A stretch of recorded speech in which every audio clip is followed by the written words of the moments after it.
Zdravím vás všetkých v ďalšej časti videa, ktorého názov je Účel tarotových kariet a účel veštenia. Zámerne tieto dva slova rozdeľujem a k tomu samozrejme dojdeme počas videa, prečo je to tak. Keď pozeráte moje videá, asi patríte medzi ľudí, ktorí chcú vedieť niečo viac alebo vidieť iný pohľad na tarotové karty alebo na rituálne praktiky, pretože natáčame o rituálnych praktikách videá, s tým, že treba pochopiť, že každý jeden z nás funguje iným spôsobom. Doslova fungujeme nejakým iným spôsobom. A to fungovanie je spôsobené, fungovaním záleží na tom, to naše fungovanie záleží na tom, v akej kultúre sme vychovaní. To znamená, že pod kultúrou si predstavte aj výchovu vašich rodičov, to na akú školu ste chodili, to v akej skupine ľudí ste sa nachádzali a tak ďalej. Čiže to, ako fungujete v tomto živote, práve teraz v tomto momente, kedy začínate byť dospelými, alebo ste už dospelí a vytvárate svoj život okolo, chodíte do práce, to, čomu prikladáte hodnotu, je vám dané. A vy sa môžete rozhodnúť hodnotu začať prikladať alebo dávať niečomu inému. Ale len v tom momente, keď sa vaša perspektíva rozšíri, keď zrazu získate pohľad orla z výšky. Dovtedy, kým idete so zúženým videním, ktoré vás niekto naučil, máš fungovať v živote takto, máš chodiť do práce, máš dosahovať cieľ dovolenky, potom si to odfotiť na Instagrame, dať si to, aby to všetci samozrejme lajkovali. Idete v nejakom síce rámci, a teraz nerozprávam, že ten rámec je zlý, ale každý z nás má iné fungovanie. A preto je logické, že každý z nás je kompletne jedinečný a buď ideme v rade s niekoľkými ľuďmi, ktorí fungujú alebo konajú rovnakým spôsobom v živote, alebo ideme trošičku iným smerom. A práve ten trošičku iný smer je moje čítanie kariet, je môj pohľad na rituálne praktiky. Nehovorím, že jeden z tých smerov je lepší ako ten druhý. To záleží, čo vy od života očakávate, čo očakávate od kariet. A aj to, čo očakávate od kariet, od veštenia, od rituálnej praktiky, súvisí s tým, aké presvedčenie z kultúry, z výchovy, z toho, čo ste videli, máte o tarote, o rituálnych praktikách, o tom, kto je veštec. Čiže ani jeden smer nie je zlý, pretože každý má účel. Každý má účel.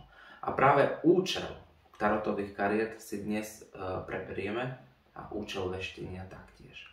Prečo tieto dva termíny rozdeľujem, účel veštenia a účel tarotových kariet? Každý si predstavujete pod tarotovými kartami, keďže sú tak preslávené, že slúžia na veštenie. Otázkou ale je, tou správnou otázkou, ktorú by sme mali položiť, je: slúži tarot na veštenie?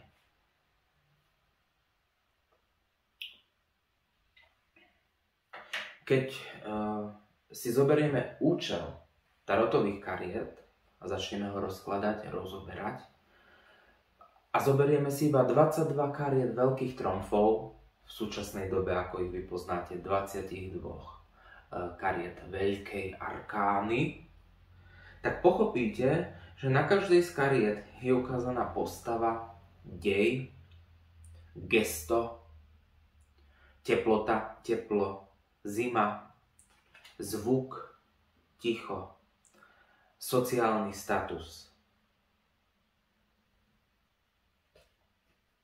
Je účelom týchto sociálnych statusov, postáv veštiť? Alebo vidíme skôr na kartách rôzne príbehy, keď spravodlivosť rozhodne a začne konať voči tomuto bláznovi. Čo vidíme v kartách? Vidíme v nich veštenie, alebo vidíme v nich príbeh? Scénu, ktorú prečítame a z tejto scény vznikne rozprávka, z tejto scény vznikne príbeh, ktorý nejakým spôsobom súvisí s otázkou, ktorú sme kartám položili. Ak to zoberieme z tohto hľadiska, pochopíme, že tarotové karty v prvom rade slúžia na inšpiráciu. Sú inšpiratívne, pretože vytvárajú príbehy, vytvárajú ašpirácie. A keď si zoberieme výraz inšpirácia, pochopíme, že inšpirácia môže zahŕňať rôzne štádia. Inšpirovať príbeh nás môže takým spôsobom, že nám poskytne radu. Čiže otázka na radu. Čo mám robiť preto, aby som dosiahol? Aké kroky mám urobiť na to, aby som niečo dosiahol? Alebo inšpiráciou môže byť príbeh, čo sa s týmto vzťahom stane? Otázka na veštenie, prediktívna otázka, čo sa s ním stane, kam speje. Inšpiráciou však môže byť aj to, keď žiadate o opis situácie. Aká otázka nás príjme opísať situáciu? Čo sa deje v tomto vzťahu? Ako vyzerá tento človek? A taktiež otázka, aké kroky mám urobiť, je síce otázkou na radu, doslova, žiadate radu od príbehu, od obrazov, ale taktiež je v nej zakomponovaný opis. Aké kroky? Vydaj sa pomalou cestou, pešikom, za týmto pápežom, mediátorom, ktorý ti ukáže deň, osvetlí cestu. Čiže inšpirácia je prvý význam alebo prvý účel týchto kariet. A pod inšpiráciou rozumieme rôzne otázky. Ale tie otázky nemusia zahŕňať prediktívnosť a predpovedanie budúcnosti. Viete, neviem, či som vo svojich videách spomenul už to, že náš život učíme sa, alebo najlepšie sa učíme na základe príbehov. Príbehy sú od detstva zakomponované v našej mysli. Cez rozprávky sa učíme, že nemáme otvárať dvere cudzím ľuďom o 3 prasiatkách. Cez rozprávky sa učíme, že dobro vždy zvíťazí nad zlom. Skrze príbehy v knihách sa naučíme, ako sa môžeme zachovať v situácii, keď nevidíme riešenia. Keď sme zablokovaní na svojej ceste, keď nevieme, ako ďalej. Príbehy nás nenúteným spôsobom učia konať, rozhodovať sa, učia nás hodnoty, učia nás v živote priority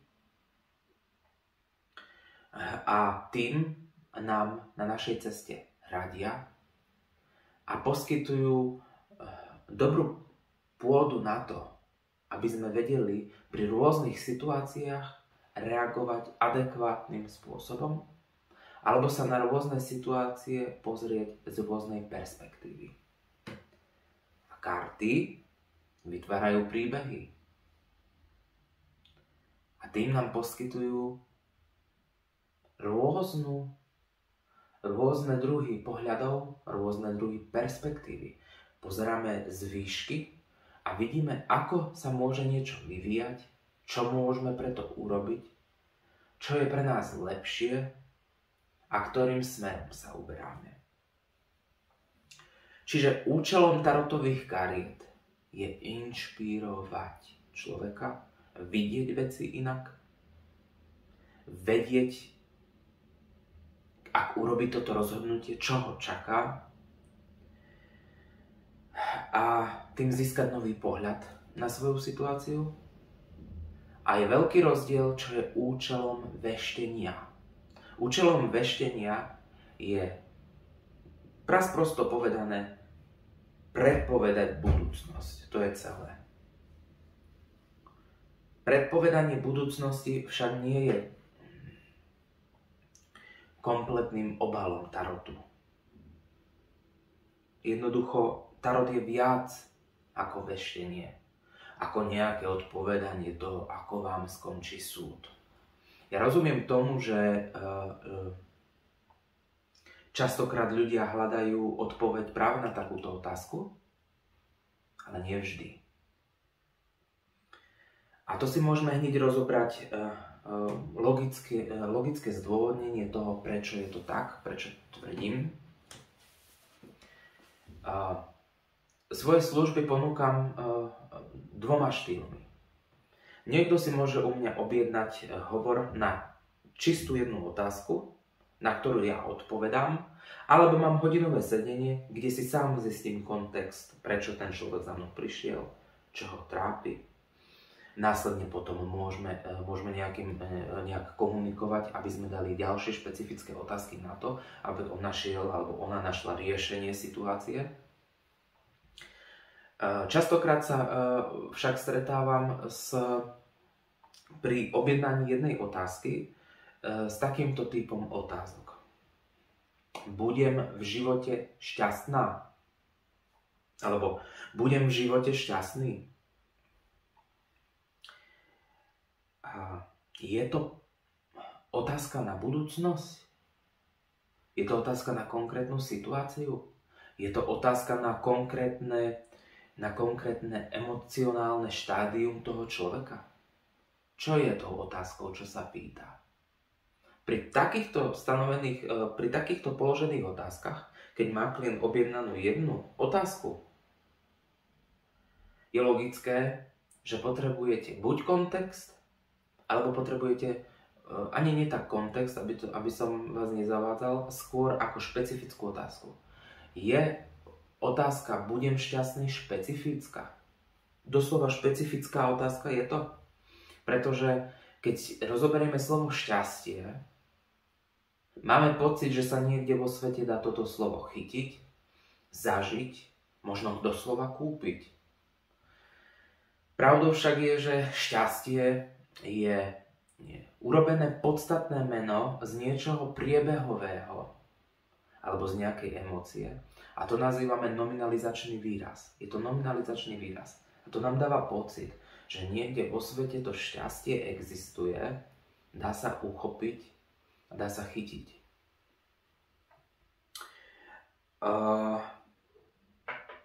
To však pravdou nie je. Poviem vám konkrétny príbeh. Klient mal objednanú otázku a spýtal sa, budem šťastný? A mojou úlohou je otázku špecifikovať natoľko, aby som už vedel dopodrobna odpovedať na to, na čo sa pýta. A samozrejme moje kroky v tom prípade viedli k tomu, čo znamená pre vás šťastie. Viete, starám sa o svoju matku, ktorá je ležiacou. Vybavil som si na ňu opatrovateľský príspevok a starám sa o ňu.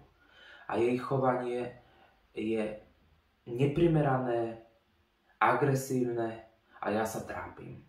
Zmení svoje správanie.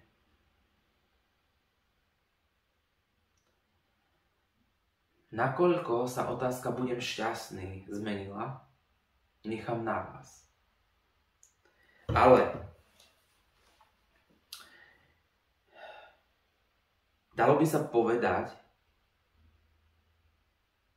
že táto otázka súvisí aj s inou osobou, s tým, čo prežíva daná osoba, ktorá je ležiaca, v akom psychickom rozpoložení je, aké chovanie mala za života, kým nebola chorá, ako veľmi rapidne sa zmenilo jej chovanie. A tým pádom je logické spýtať sa presne takúto otázku. Zmení sa správanie mojej matky, o ktorú sa starám? Ak sa zmení, ak sa bude chovať lepšie, ten klient bude šťastný. Na základe toho konkrétnej otázky viete posúdiť, ako sa bude chovanie tej osoby vyvíjať. A na základe toho viete povedať, či ten klient, ktorý vám volá, ktorý si objednal konkrétnu otázku, bude šťastný. A na to musíte reálne a skutočne počúvať otázky, ktoré ľudia pokladajú. Predstavme si situáciu. Po pochopení toho, čo je pre toho muža šťastím, vytiahnete tieto karty z 22 veľkých tromfov. Muž hľadá odpoveď na otázku, či jeho matka zmení, o ktorú sa stará, či zmení svoje správanie. Keď prestanete karty vnímať pod istými významami, vyhodíte akékoľvek kultúrne povedzme akékoľvek významy z týchto kariet, ktoré im prisúdili ezoterici. Keď vyhodíte všetko a začnete tvoriť príbehy, ktoré sú jasne ukázané na kartách, uvidíte veľmi veľa príbehov, veľmi veľa nápadov, ktoré vás inšpirujú odpovedať na konkrétny kontext. V tomto prípade sme vytvorili teda otázku, ktorou sme dali rámec, ktorý hľadáme v kartách. Muž, ktorý sa vybral do neprebádaných oblastí, pretože sa mu to zdalo ako dobrý nápad, alebo bol donútený, hľadá odpoveď o svojej matke, či zmení svoje správanie. Tá však sedí na svojom tróne, nechce nechať so sebou pohnúť a chráni sa pred akoukoľvek zmenou.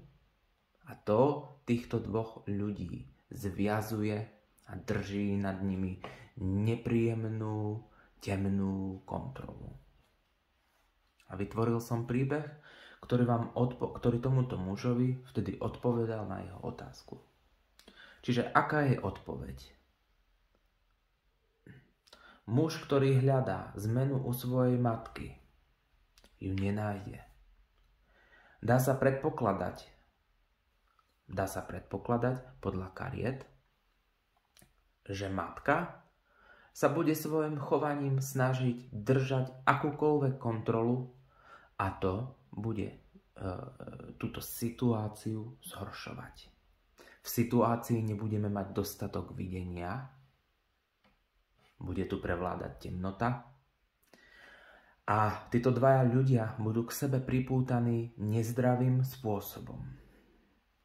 Ako kartár vám radím nájsť pre matku opatrovateľku a ísť svojou cestou. Videli ste v tomto čítaní ten istý zázrak, ktorý vidím ja? Alebo zostanete pri čítaní? Blázon znamená slobodu. Pústovník nachádza slobodu v samote. Cisárovna znamená, že táto sloboda bude plodivá a prinesie, doplňte si, čo chcete. Teraz som čítal naučené významy. Predtým som čítal z kariet príbeh. Ako tvoríme tento príbeh? Ako splníme účel týchto kariet? A ako vieme, že je to správny účel? Vždy musíme dojsť k logickým záverom. Účel kariet je inšpirovať. Však karty vznikli pre účel hrania, nie pre účel veštenia. Logický záver je, že karty nemajú žiadne významy pre veštenie, pretože na veštenie nevznikli. A to, aký význam pre vás tieto karty budú mať, záleží od vášho inteligenčného kvocientu, emočného kvocientu, kultúrnych návykov a z kultúry celkovo, z ktorej vychádzate. Nie pre všetkých, ktorí sa budú pozerať na kartu, bude mať karta Temperanci, ktorú mám veľmi rád, to isté. Nebudete v nej vidieť cnostnú kartu, ktorá je pridelená v kresťanstve 4 základným cnostiam. Kardinálne cnosti. Miernosť, temperancia, fortitudo, statočnosť, odvaha, čeliť nepriazni. Nie všetci uvidíme túto cnosť, o ktorej učia kresťania, alebo o ktorej učí cirkev. Niekto v nej uvidí miešanie nápojov, plynutie, hladké plynutie, nekvapka je ani jeden nápoj. Nekvapka ani z jedného nápoja nič dole. Hej? Plynutie. Čiže to, ako vy tie karty vidíte, je veľmi dôležité. Nie to, čo sa o nich naučíte. Ako náhle sa začnete učiť o kartách, a hlavne o tarote, stratíte akékoľvek jasné vnímanie kariet. A tu sa dostávame k pointe. Vidieť nie je to isté, čo vedieť.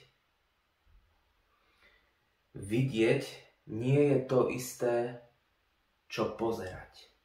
Ako?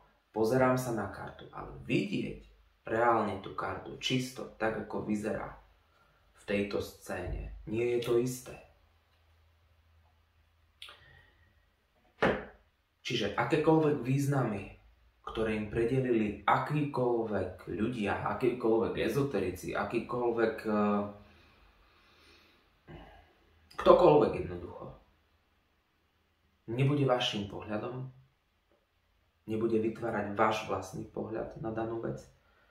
A vždy v tom čítaní kariet bude niečo nečisté, nejasné. Nebudete vedieť klientovi podložiť, prečo to tam vidíte. Poviete mu, no naučil som sa to o tejto karte. To, že ste sa niečo naučili o karte, však neznamená, že to musíte používať. Pretože častokrát, keď sa niečo o karte alebo o čomkoľvek naučíte, začnete papuškovať a dokola opakovať to isté pre akýkoľvek význam. A to nazývam lenivosťou. To nie je jasnosť, to je lenivosť. Čiže musíte dojsť k tomu, ako sprocesovať, ako vytvorím príbeh. Teda ako mám čítať z tých kariet. Ako mi môžu karty ukázať novú perspektívu, keď som ich nabiflený, a ako kartár všetkým rozprávam, že budú potrestaní, pretože im vyšiel výselec. Ako pomocou týchto kariet môžem vytvoriť novú perspektívu? Keď sám som uväznený v nedostatočnom videní, v tme významov, zásad, pravidiel, ktoré ma niekto naučil. Ako? Čiže účelom kariet je inšpirovať. Inšpirácia je, aj keď stratíte predmet v byte, hľadáte ho stále na tom istom mieste, a neviete sa dopracovať, kde by mohol byť, a vyťahnete karty a karty vám povedia, predmet sa nenachádza na stole na výške, ale je zapadnutý a je na najnižšom položenom mieste. Karty vás inšpirovali na to nehľadať niekde, kde predmety pokladáte dohora, ale hľadať ho niekde na zemi dole a zapadnutý. To je inšpirácia. Nie je veštenie. Čiže je dôležité vedieť, na základe čoho posudzujete kartárov. Je ľahké posudzovať na základe toho, čo sme naučení, čo nám niekto tvrdí. Otázne však je, či je to pravda. Pýtate sa niekedy, čo je pravdou, čo pravdou nie je a čo je hlavne účelom? Čo je účelom kariet? Je účelom kariet hovoriť všeobecné horoskopy o 12 znameniach zverokruhu pre rakov na tento mesiac, pre 4,5 tisíca rakov nachádzajúcich sa na strednom a východnom Slovensku? Pre všetkých platí to isté v tom momente, ako kartár sa rozhodne použiť karty, čo čaká rakov. Je toto účelom kariet? Alebo je účelom kariet vás buď vyvarovať od konkrétnych krokov, predpovedať vám, čo sa stane vám s vašim vzťahom, poradiť vám na konkrétnu danú otázku, ktorú ste položili. Mám ísť touto cestou. Choď touto cestou, prinesie ti peniaze. Preto stále rozprávam a preto som v minulých videách hovoril o tom, že tie horoskopy, tí kartári nerobia pre vás. Oni ich robia pre svoju sledovanosť. Lebo keď sa spýtate na jediná jedna otázka. Aký účel má to, že ten kartár rozpráva o 50 000 ľudí, čo ich čaká?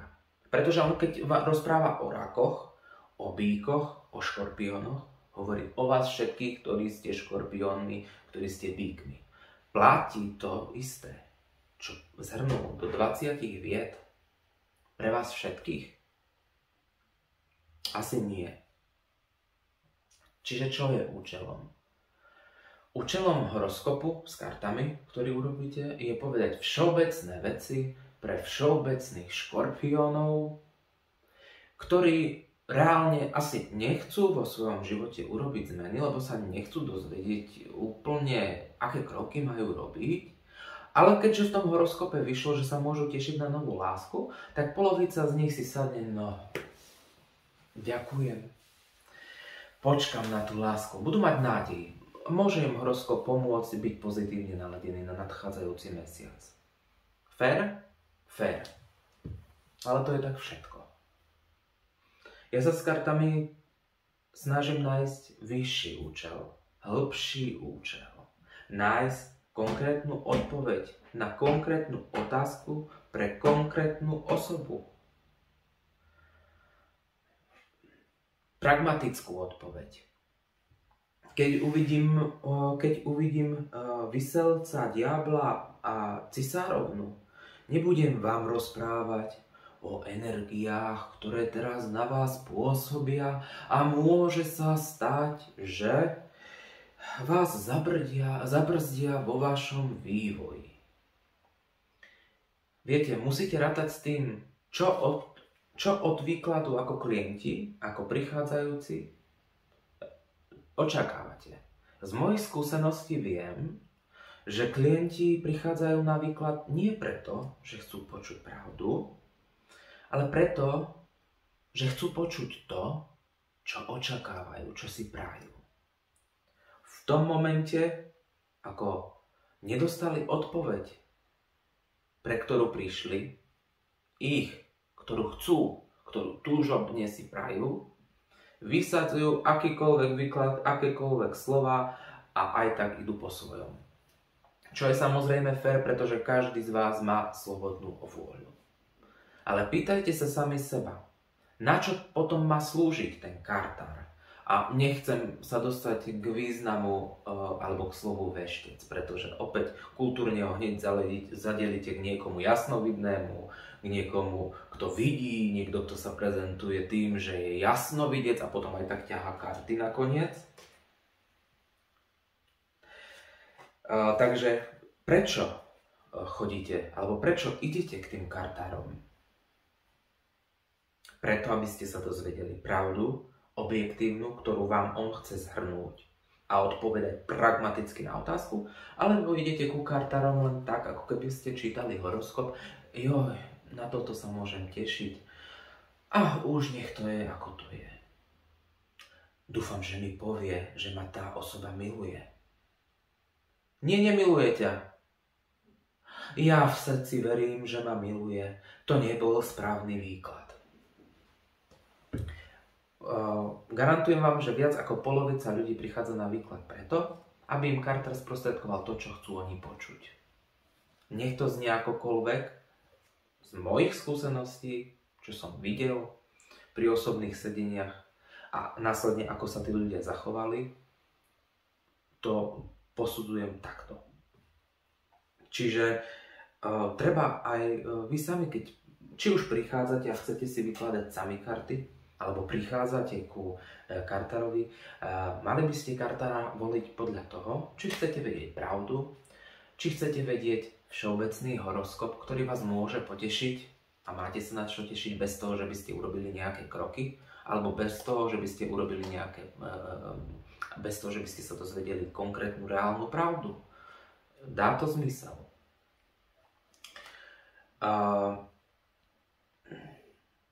V každom prípade hlavnou pointou tohto videa je, že karty neslúžia iba na veštenie.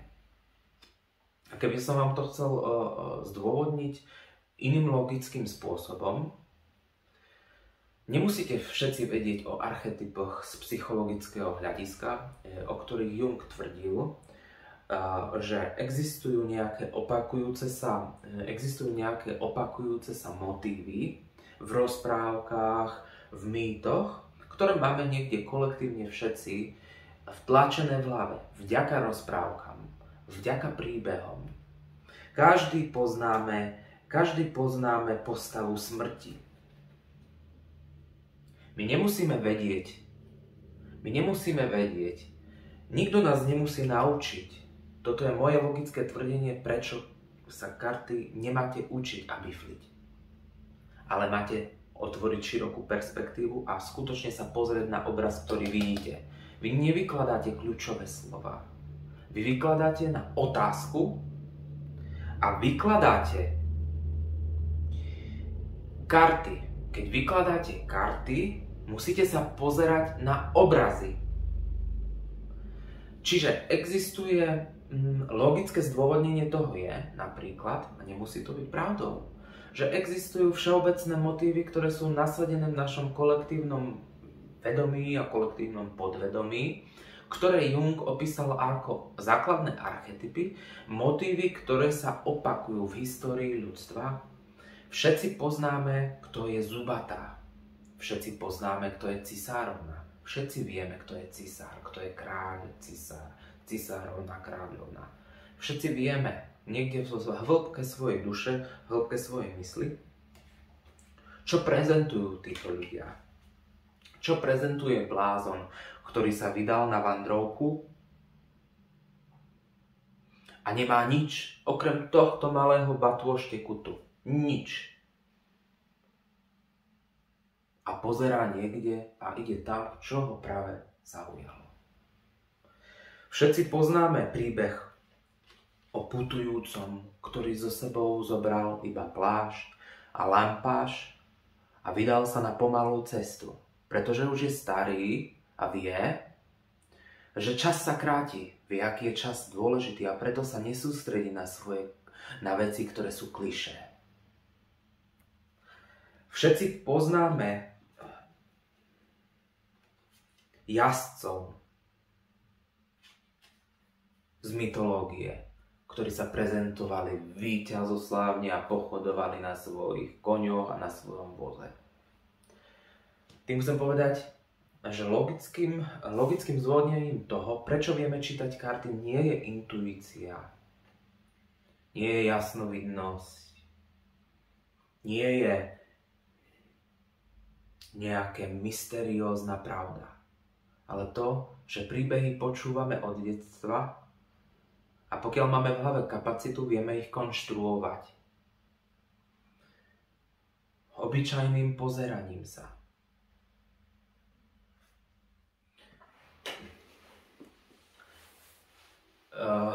Dalo by sa povedať, že keď budete chcieť dodržiavať skutočnú tradíciu kariet, ako som spomenul pred chvíľočkou, nebudete môcť karty čítať podľa významov, pretože tradične žiadne významy nemajú.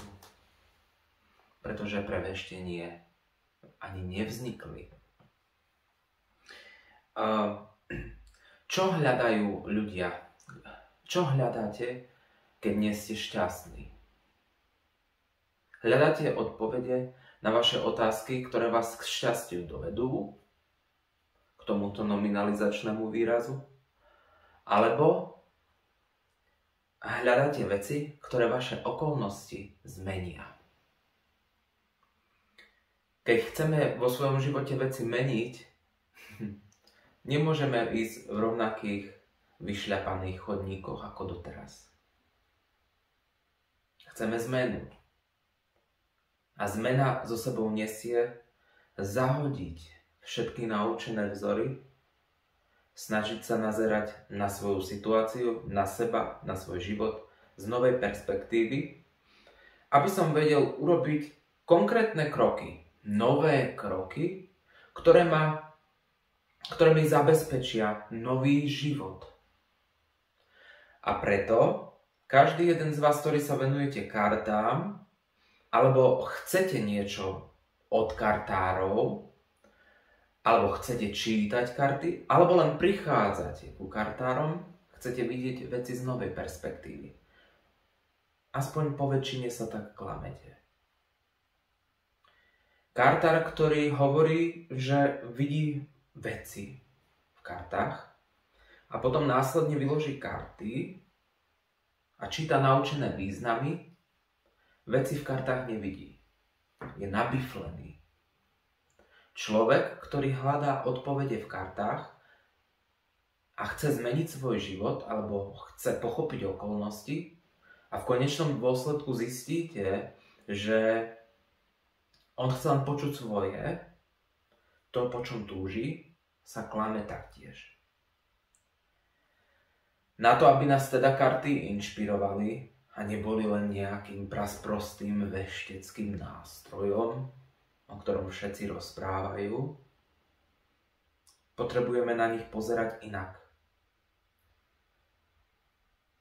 Možno je práve tým vysvetlením, prečo vidíme v kartách príbeh, keďže obsahujú základné archetypy a pravzory, jungovská pravda. A možno je pravda len v tom, že my máme kapacitu na to pozrieť na obraz a vytvoriť príbeh. Kartári, ktorí sa však prezentujú, že sú kartármi, musia čítať príbeh v kartách. Nie kľúčové významy, ktoré sa o kartách, ktoré boli na ne nasadené, naučili. Čiže žiadne hebrejské písma, žiadne astrologické pravdy, žiadne astrologické znamenia v nich nenájdete. Nájdete v nich príbehy. A aby som vysvetlil alebo podložil alebo ukázal vám ďalší príklad, mám práve z včerajšieho dňa skúsenosť s jednou osobou, klientkou, ktorá prišla ku mne. A asi musím byť jasnovidný, veľký psychický intuitívec. Keď som jej situáciu prečítal pravdivo, bez toho, že by otvorila ústa. Asi budem jasnovidný. Poďte so mnou. Ako som vám rozprával v minulých videách, karty čítam sekvenčne. Sekvencia znamená, že mám určený počet kariet, ktorý vytiahnem a spolu tvoria príbeh. A kartám a pozíciám nezadeľujem žiadne významy. Toto nie je minulosť, toto nie je prítomnosť a toto nie je budúcnosť. Toto je odpoveď na moju otázku, ktorú som zadal. Klient sedí predo mnou, ako spomíname včerajší príbeh, klientka. A tam, kde samozrejme nie je otázka, tam nie je ani odpoveď. Vždy musí byť otázka. Vždy otázka je, aby mohla existovať odpoveď. A keď má klient zajednaný termín a viem, že budeme tráviť spolu hodinu, nepotrebujem špecifickú otázku na to, aby som prišiel na to, čo sa deje. Čiže klientov žiadam, aby nerozprávali o svojom príbehu, a taktiež, aby nerozprávali o tom, ako veľmi sa trápia, ako by si prijali niečo, pretože to ničí moju objektivitu. Zo začiatku chcem vidieť príbeh, motív príbehu, aby som si vedel utvoriť názor. Aby som vedel, kam príbeh smeruje a vyzistil si detaily. Samozrejme, že si potom vymieňame slová, rozprávame sa. Dobre, dajme k tomu túto špecifickú otázku. A túto a vykladám. V tomto prípade som určil, že 3 karty budú mojou odpoveďou na to, čo sa pýtam, základnou. Prečo prišla táto osoba a čo ju trápi? Karty nemajú význam, ale spolu v danom kontexte otázky vytvoria príbeh. Kde bolo, tam bolo. Tam bol muž, ktorý bol v strede 2 žien a nachádzal sa na krížnej ceste alebo na križovatke svojho života a rozhodol sa zo vzťahu akéhokoľvek odcváľať na svojom voze a tým zničil väžu, stavbu, ktorú spolu budovali s druhou osobou. Bodka. A teraz tá žena na mňa pozerá. Ako to viete? Mám dôkaz na to, aby som podložil, čo vidím. Muž. Dvaja ľudia padajúci z veže, ktorú tak úzkostlivo, bedlivo postavali, čili niečo ju narúša a je zbúraná. Ak sa reálne pozeráte na karty, vidíte muža, ktorý sa síce ohliada za touto situáciou, ale už sa rozhodol odcváľať preč. A to narušilo akýkoľvek kontakt medzi dvoma ľuďmi. Doslova môžeme vidieť, že títo ľudia v La Maison Dieu v karte Božieho domu, predtým sa karta totižto nevolala väža, volala sa Dom Boží alebo Dom diablov, jeho cválanie ich dvoch oddelilo, separovalo. Jeden je vpredu, jeden je vzadu. A väža ich oddeluje. Z čoho logicky a na základe kontextu, prečo sa žena trápi, vyplýva, keďže máme dôkaz, muž vyšiel na voz, odcválal z čoho? La mauvaise, zlý prepis, lebo ľudia neboli gramotní niekedy, čiže zle obkopírovali písmo. Správne by sa karta mala nazývať milenec, nie milenci, ale milenec. Tento muž sa rozhodol odcváľať preč a zlikvidovať akýkoľvek kontakt a vzťah. A teraz mi povedzte, logicky, potreboval som na toto, aby som to prečítal, význam kariet? alebo sledovať situáciu sekvenčne. A kde skončila? Bum. Potreboval som rozdielovať karty na minulosť, prítomnosť, budúcnosť. Toto chceš, toto nechceš, toto by si mal robiť. To je, voláme tomu lenivý prístup, ktorý zadeli kartičku do nejakej kolónky, aby sa vám ľahšie čítala. V každom prípade to logicky nedáva zmysel. Logicky dáva zmysel, že keď som sa opýtal otázku a stanovil som, že vytiahnem 3 karty, logicky dáva zmysel, že tieto 3 karty sú odpoveďou na moju otázku. A odpoveď padla jasná. Preto som si sebou istý o tom, čo rozprávam, pretože to mám podložené obrazom, nie naučeným významom. Keby som vám mal povedať iný pohľad, aby ste pochopili ešte bližšie, čo myslím pod sekvenciou a scénou na karte, ktorá vám priamo odpovedá na príbeh, mohol by som povedať, že mnoho kartárov pokladá milencov, teraz ich prekladajú milenci, predtým sa nazývala milenec, prekladá, wow, vy sa budete milovať, je tu karta lásky. Vidíte na tejto karte lásku? Spýtajte sa sami seba.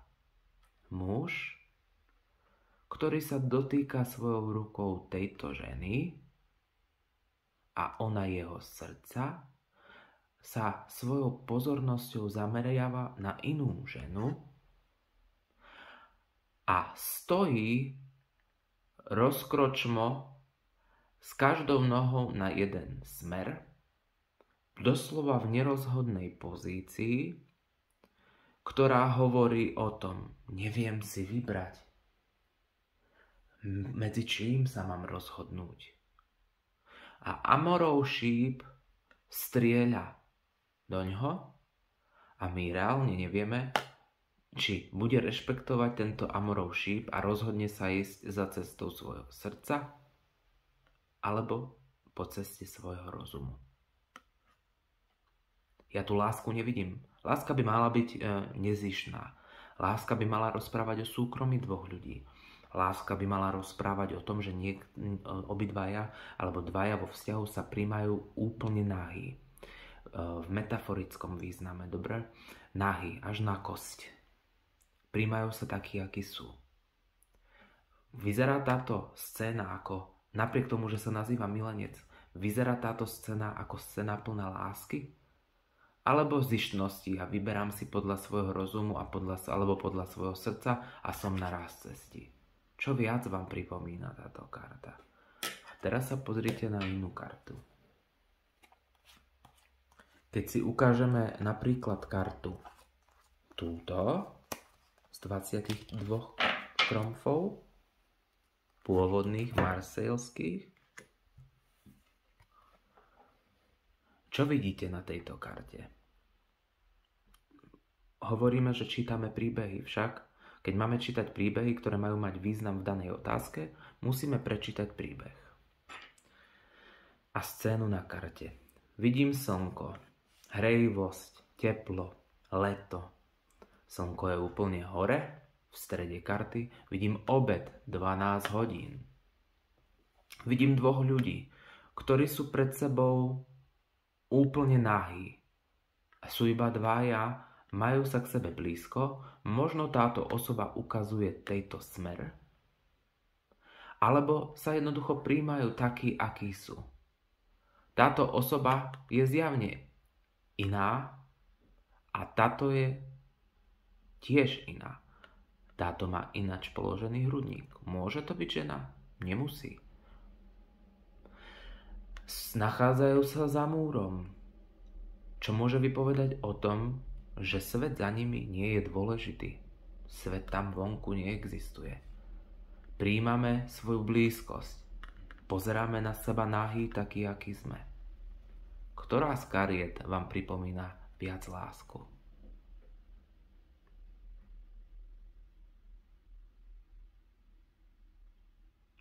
Pretože mne, podľa scény, Pripomína lásku a nezištnosť a to, že dvaja majú spoločné súkromie a jednoducho si nevyberajú, ale príjmajú sa takí, akí sú. Táto karta je plná dilem, rozhodovania, ktorou cestou sa vyberiem. Je toto čistá láska? Tak som jej prečítal tento príbeh. Áno, máte pravdu. Muž, o ktorom rozprávate, ktorý sa oddelil odo mňa, sa rozhodol ísť inou cestou. Nič mi nerozprávajte, pokračujeme ďalej. Ďakujem za spätnú väzbu. Prišla samozrejme na hodinové sedenie. Dobre? Čo sa deje v tejto situácii? Bola ďalšia moja otázka, ktorá logicky smerovala, pretože sa chcem dozvedieť o tejto situácii viac, bez toho, aby klient alebo klientka mi museli niečo rozprávať. Predsa, zaplatili si hodinu, chceme ísť hlbšie do veci a chcem vidieť, lebo ja hodnotím potom aj ďalšie otázky a ich odpovede aj na základe predispozície týchto otázok. Čo sa tam deje? Som sa spýtal kariet. Padla hviezda. Čo sa v tejto situácii stalo? Padla hviezda. Tieto už boli dávno preč, samozrejme, aby ste chápali. Vždy mám plný balík kariet pri sebe, keď sa pýtam.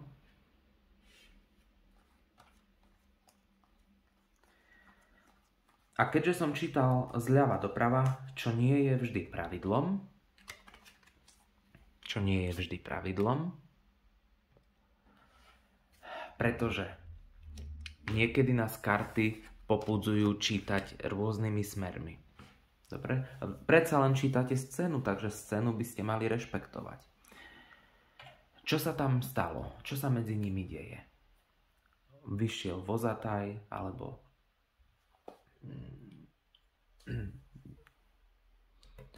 tento tu fešák, ktorý cvála s koňmi. Takto vyšla ďalšia scéna kariet. Čo sa stalo? Čo sa deje? Dobre? Je základná otázka.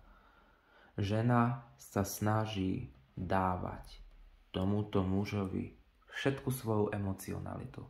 Táto žena sa snaží spojiť s týmto mužom. Či už cez internet, alebo emočným spôsobom, alebo myšlienkovým spôsobom. Ale tento muž na ňu absolútne nepozerá a cvála si svojím smerom. Za pápežkou. V preklade cvála za niečím tajomným, čo je zastreté, čo je skryté pred očami ľudí, čo vyžaduje pochopenie a čo je späté s náboženstvom. Žena pozerala samozrejme šokovane na mňa. Ten muž sa otočil na vieru a po 5 rokoch bol schopný opustiť ma kvôli viere. On chce žiť v celibáte, bola jej odpoveď. Môže sa to zdať fantastické, ale reálne to je reálna situácia z reálneho života. Splnili ešte zatiaľ teraz karty svoj účel? Asi veľmi nie. Tak poďme ďalej. Keďže potrebujeme daný problém rozobrať ešte viac, čo potrebujeme o tomto probléme vedieť?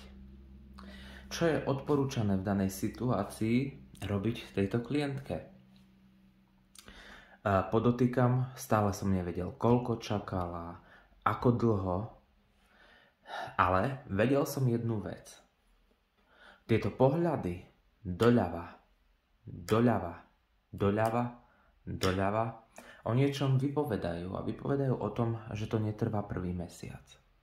Že je to už históriou, minulosťou a nesie sa to. Z čoho sa dá logicky predpokladať? Všimnite si, že vždy mám nejaký logický záver. Ale nie, veď ja musím byť jasnovidec.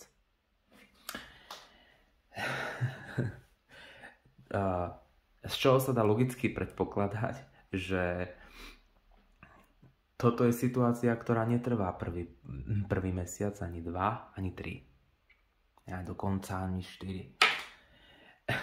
Čiže, čo potrebujeme vedieť? Potrebujeme vedieť, čo má ona robiť. Kam speje táto situácia, alebo čo potrebuje, čo je jej odporúčané. Čiže mojou logickou otázkou bolo, čo potrebuje urobiť táto osoba. Čo je jej v tomto prípade odporúčané. A vyšli nám tieto karty.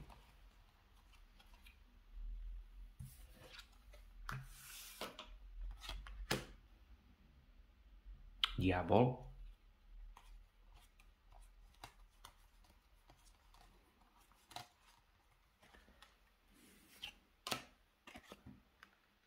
Cisár. Mal som stanovené 4 karty, ktoré budem ťahať vopred, ešte predtým, než som ich začal vyťahovať.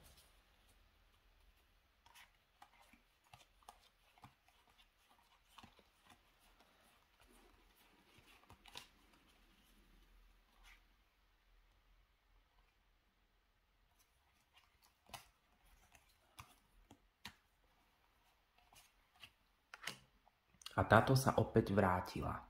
Keďže som pracoval iba s 22 tromfami arkánov, veľkou arkánov, tak je logické, že sa vám karty budú opakovať. Nemusí sa to stať, ale môže.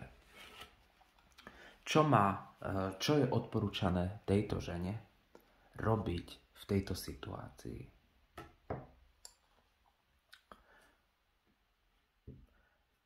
Pozrime sa zo širokej perspektívy daného kontextu. Žene,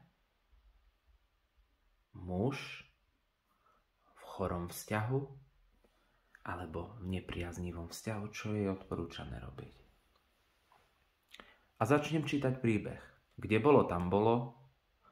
Tam bol cisár, ktorý nebol veľmi dobrým cisárom, pretože jednal sebecky, pretože bol zameraný na to, čo uspokojuje jeho túžby. Bol veľmi tvrdohlavý, pretože jeho póza bola otočená mimo ženy a išiel si za svojou vášňou. A napriek tomu, že žena, ktorá sa pýta, bojuje s touto situáciou, snaží sa ovládnuť tohto muža, spracovať túto situáciu tak, ako Forca spracováva leva a snaží sa skrotiť túto situáciu. Je tejto žene odporúčané odpútať sa od tohto muža, pustiť, vyplakať sa, pustiť všetku emocionalitu preč a toto napútanie na tohto človeka, nezdravé napútanie, ktoré neprináša lásku, nádej, ale temnotu, pustiť týchto dvoch ľudí. Ako obsah, ako púšťa obsah hviezda týchto kalichov von do zeme a do vody. Z čoho je logicky jasné a z čoho logicky vyplýva, že karty odporúčajú žene pustiť nadejanie sa na tohto muža, pustiť svoju emocionalitu a pustiť toto chorobné zovretie k tomuto mužovi, ktorý je napriek tomu, že ona sa snaží otočený jej chrbtom, pretože túto situáciu neovládne. Z ďalšieho kontextu v kartách je viditeľná jedna vec. Mne karta hviezdy veľmi pripomína rituál. Vidíme tu ženu, ktorá niečo robí vonku. Robí niečo pod hviezdami. V prírode. Je nahá, až úplne vidno každú jednu časť jej pokožky. Doslova ako keby sa snažila robiť nejaký rituál. Na čele je korunovaná mesiacom a snaží sa robiť nejaký rituál, ktorý jej priniesie niečo plodné do života. A vidíme, že táto spolu Forca pozerá na ňu a ona pozerá naľava. Táto žena by chcela rituálnu praktiku, aby tá rituálna praktika ovládla situáciu, prikázala niečo tomuto mužovi. Samozrejme, žena mi povedala, alebo klientka mi povedala, že nie, ona nechce ho ovládať. A hneď v zápäti ten paradox, áno, ona by chcela rituál.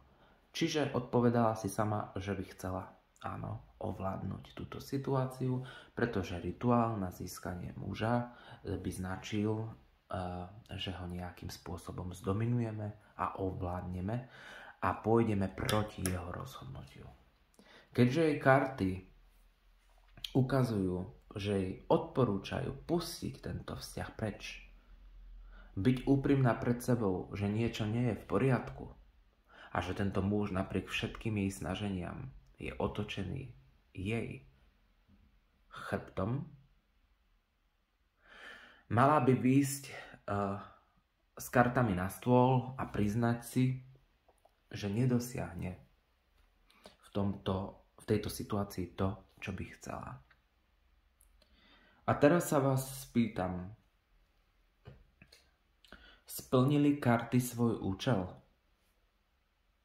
Poskytli príbeh, ktorý vypovedá osobe na to, aby nečakala na druhú osobu, že táto osoba bude veľmi dlhé obdobie zameraná na svoje vášne a je jedno, či tie vášne súvisia s tým alebo s tým.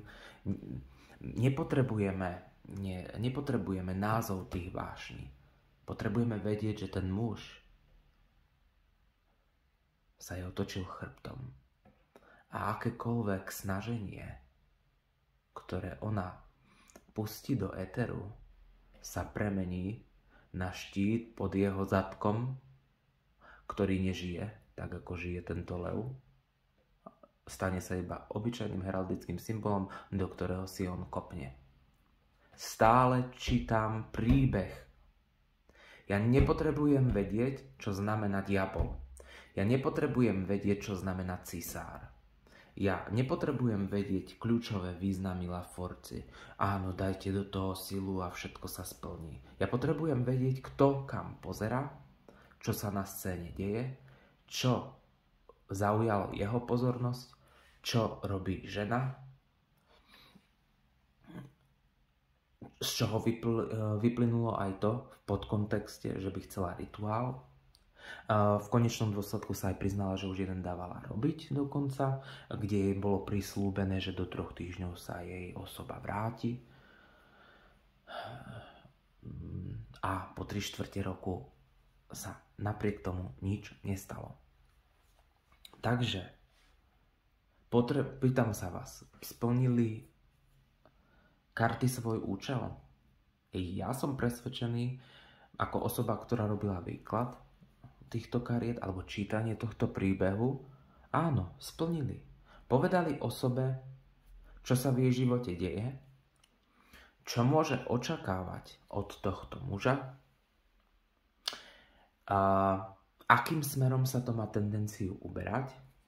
To som v príbehu neukázal, pretože nechcem ísť do prílišných nejakých až osobných vecí a chcem chrániť súkromie danej osoby a poradili jej, čo by mala robiť. Je to fér odpoveď. Ja som vedel, že tá odpoveď sa jej nebude páčiť. Mojou úlohou ako kartára vám nie je rozprávať odpovede, ktoré sa vám budú páčiť, ale hovoriť vám príbehy, ktoré sú viditeľné v kartách, bez poznania významov kariet, bez subjektívneho zakomponovania sa a realitou, ktorá súvisí s daným kontextom, pre ktorý ona prišla. O niekoľko,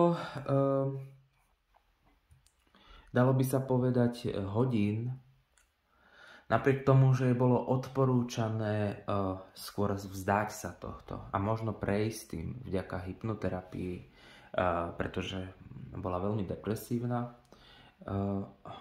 mi bolo naznačené, že napriek tomu zotrvám a budem čakať na túto osobu.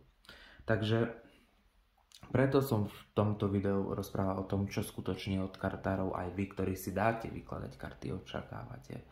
Pretože príbeh, ktorý sa dozviete, nemusí byť síce prospešný a nemusíte ho akceptovať, ale môže byť dostatočne reálny na to, aby ste pochopili, že niekde nemáte zotrvať a niekde nemáte čakať. A takisto sa vás spýtam, potreboval som na tento príbeh jednoduchý, pragmatický, založený na poznaní kariet, na ich videní, čo sa deje v kartách. Potreboval som ezoterické znalosti. Potrebujem sa hrať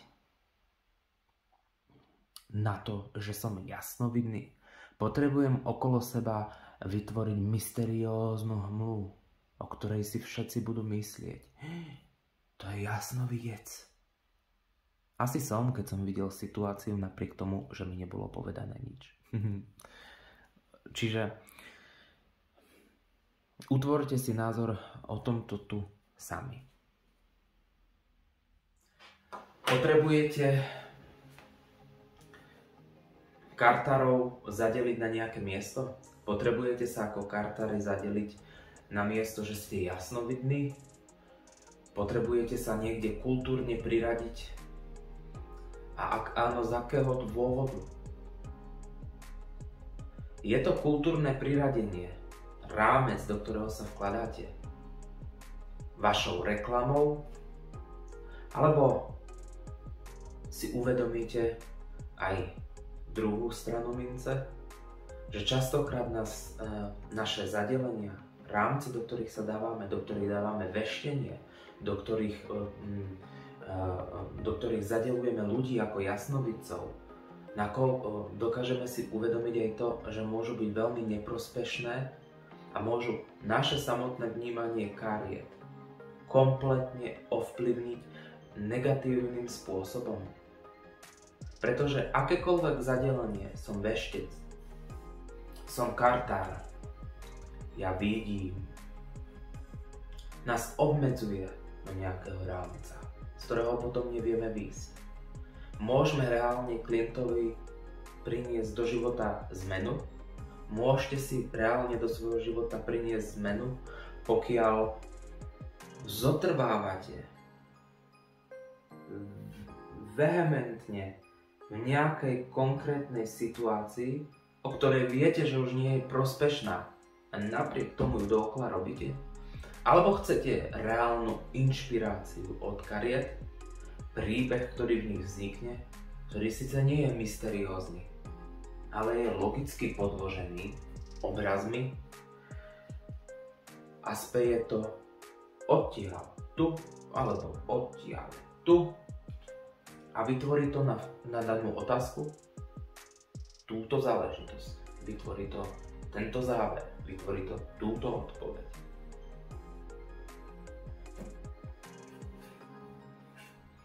Dúfam, že vám video rozšíri perspektívu o tom, čo starotové karty sú.